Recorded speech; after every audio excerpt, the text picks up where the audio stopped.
ګرانو لیدونکو السلام علیکم.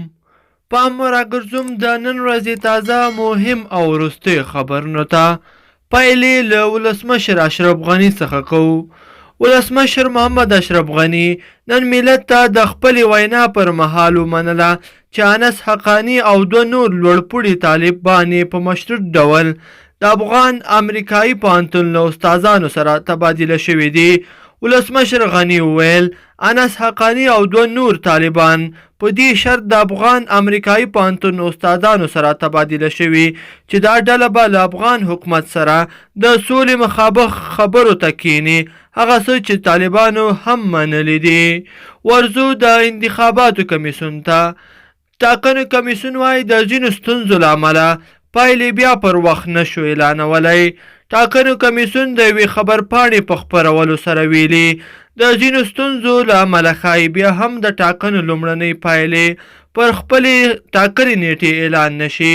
خبرپاڼه کاږي ټاکنو کمیسیون د خپل کار له پیله تر اوسه هڅه کړې ده چې د خلکو د پاکو رایو پر بنسټ رڼې پایلې اعلان کړي، نو په همدې خاطر یې د هېواد ډېری ولایتونو کې د هغو رایو شمېرنه بیا پیل کړې ده چې په اړه یې شکونه او شکایتونه موجود وو. عبدالله ته ورځو. اجرایي رئیس عبدالله نن په کابل کې د یوناما له مشر د ناټو د ملکي استازي سره د کمیسیون او کاندیدانو ترمنځ د رایو د تفتیش پر سر د وروستۍ راپورته شوې لانجې په تړاو خبرې کړې دي. د کار او ټولنیزو چارو وزارت ته ورځو. ټاکل شوې ده چې 1000 افغان خوارکښ د کار او ټولنیزو چارو وزارت له لوري متحده عربي اماراتو ته د کار لپاره ولیږل شي.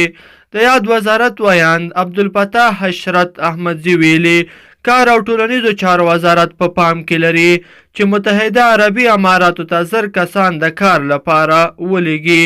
د هغه په خبره دوی دغه راز نورې هڅې هم پیل کړي دي تر څو سعودي، قطر او ترکیې ته هم د کار لپاره افغانانو ته د تګ زمینه برابره کړي. حامد کرزي ته ورځو.